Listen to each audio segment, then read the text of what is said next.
welcome back to my channel. Today's video is going to be a cabin crew Q&A video. I uploaded it on my Instagram and TikTok asking if any of you had any questions about cabin crew. It literally could have been anything, could have been about the application process, about the training, or the job in general. And I did get quite a few questions. Quite a few are repeats, so that's fine. Mainly on TikTok, just because obviously the videos that I've been because the cabin crew like related videos I've been doing over on my TikTok are the ones that are doing better than my others. If you don't follow me, this is my TikTok. I don't know if you'll be able to see. It's just oliviaalix Butler, and yeah, I've got some like cabin crew related content on there, so if you want to go and follow me over there, I would greatly appreciate it. Also, side note, it is pouring with rain and my little autumn heart is just so happy right now. Honestly, it's not even August yet, but I can dress in cardigans, jumpers, leggings and not feel guilty about it. I've been having my candles on. No guilt. But yeah, I'm just going to jump straight into it because I don't want this video to be super long. I just want it to be like a fun, quick little Q&A. So, okay, let's start off with this one. What aircraft types are you qualified for? I am qualified for Boeing 737 and Boeing 757. So I don't actually...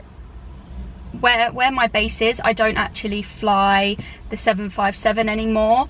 We've taken them away from our base. But I am currently currently I'm just flying the 737, but I am qualified to fly the both. Do you ever think you will change your job? I mean, never say never. I can't imagine me doing this forever.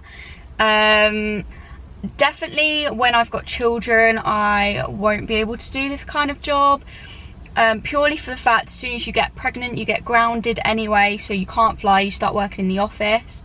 But obviously like once you've had the baby and you're well enough to fly again, you get your fit to fly certificate from the doctor, you can start work again.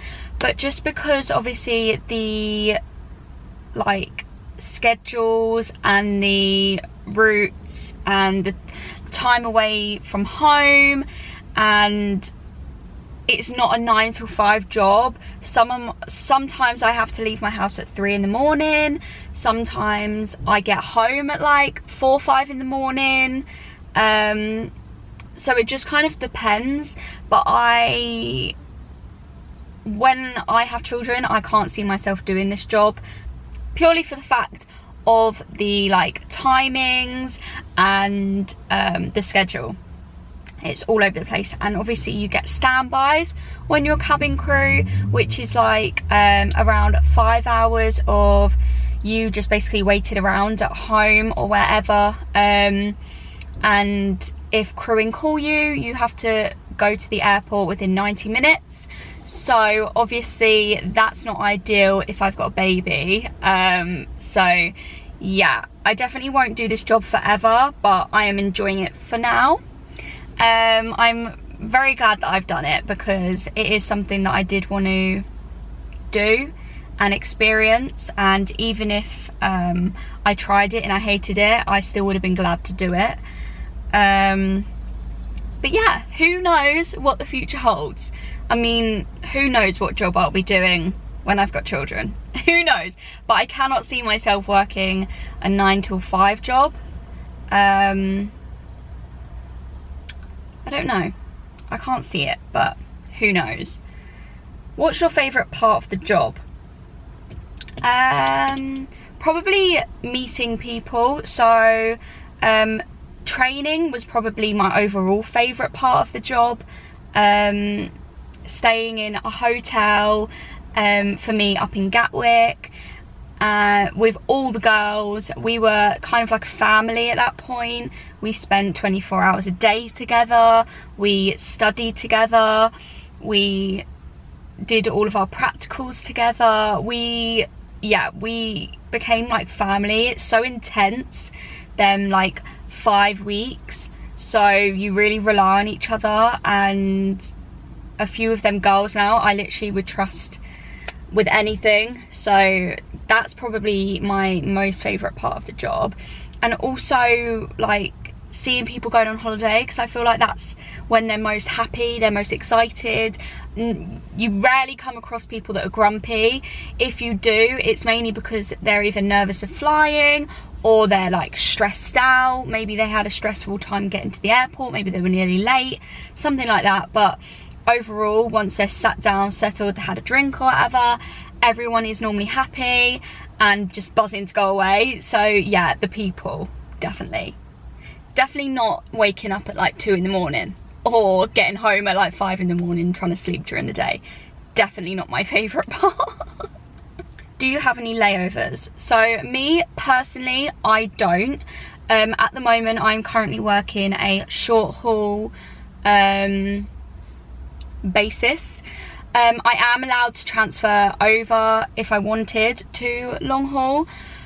And at the start, before I started working as cabin crew, that was my goal, that I wanted to do all the long hauls. Now thinking about it, I actually quite like short haul because I get to come home every night or day, and I don't miss too many events. When you do long haul, you're away for like obviously a longer period of time, so you're more likely to miss like family birthdays, Christmases, weddings, births, gatherings, parties, festivals, holidays. Literally, you are more likely to miss all of that stuff. And if you're fine with it, then that's fine. And I definitely didn't mind at the time, but now I kind of have a different view on it. And I'm not sure whether it's because I've got a boyfriend, I'm not sure, but I like to know that I've got like my Christmas, and like I'm more likely to get days off, if that makes sense. But the option is there for me if I want it. Who knows? Like I said, I don't know what the future holds. What do you need to be qualified to do to get into cabin crew?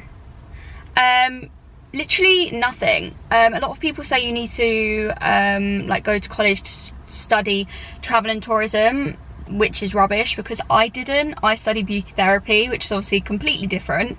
The only thing you need is customer service experience. So if you've worked in like retail or like a restaurant or anything like a customer facing role, you need that, preferably at least 2 years of it.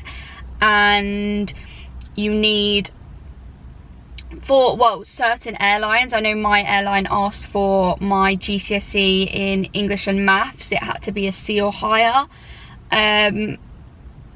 I'm not sure what other companies are like, but I'm sure there's like probably a way around it.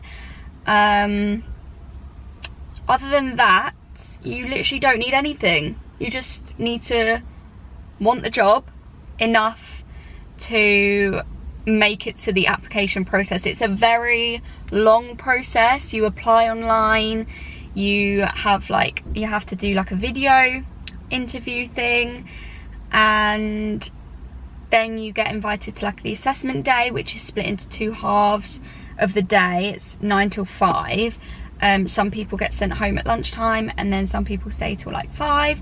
And within that you have to do like a maths test, like an English test. You have to like make your own PA, say it out loud to everyone so they know that you are confident in talking to a large amount of people, because obviously if you're making PAs on the airplane, you have to be confident and not like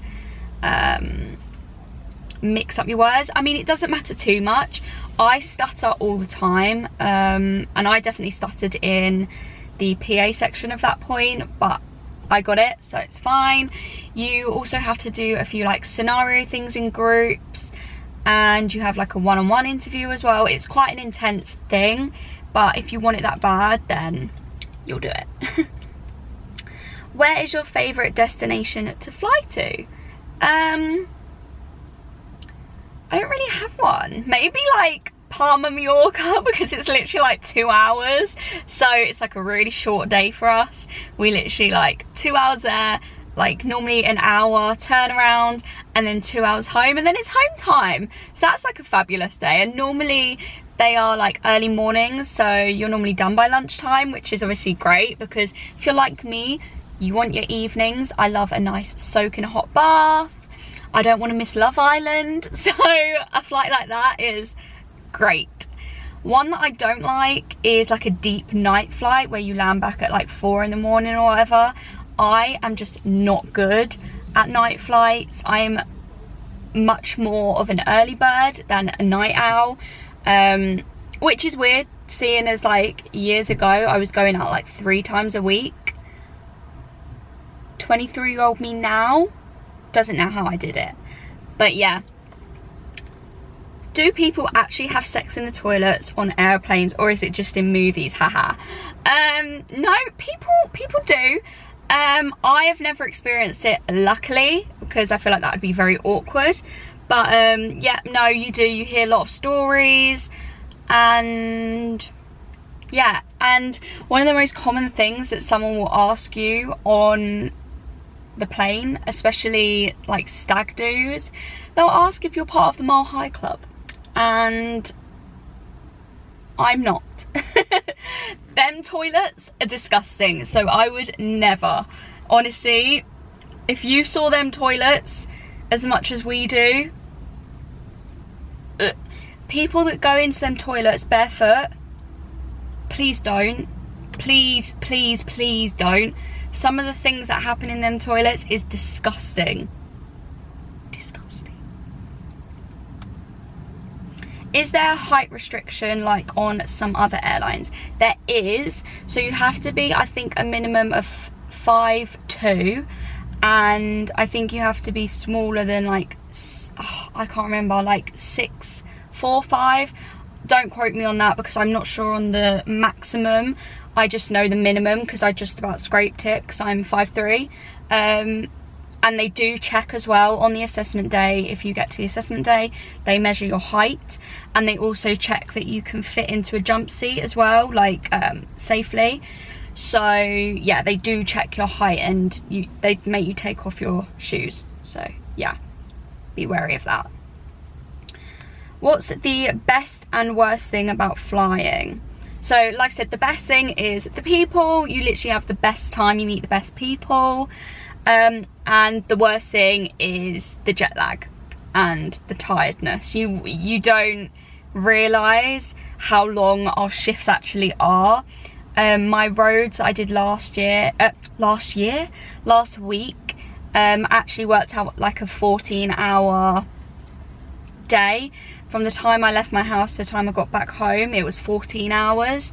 So yeah, they are long days, and the roads isn't even our longest flight. So yeah.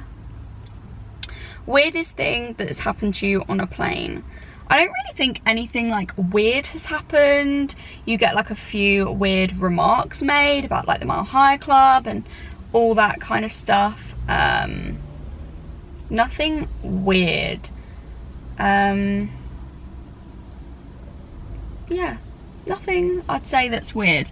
Nothing out of the ordinary. You get obviously like a lot of people that are just like, they have no common sense, or they say things and you're just like, why? But nothing too like over top that sticks out in my head. Weirdest thing you could tell us about the rules of flying? I don't really think there's anything weird about the rules of flying. I'm trying to think.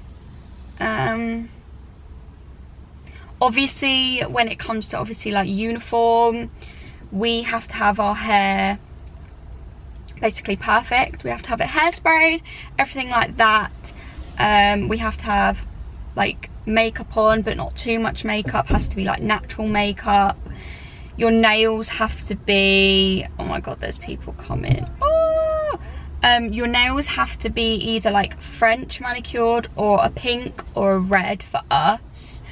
There's a lot of things that, there's a lot of like rules to do with uniform and stuff like that, but nothing weird about flying, I would say. Sorry, I'm getting quite weird because there's literally the 2 cars either side of me, they're all getting out and getting in. So okay, and then the last question I'm going to end on, because a lot of them are repeats, is what happens if someone dies on the plane?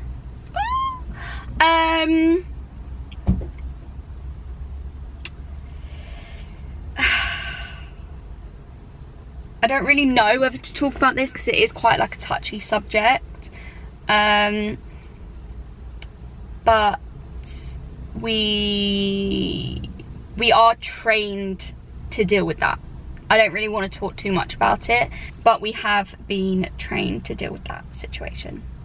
But obviously it happens very rarely. It's never happened on any of my flights, so don't stress.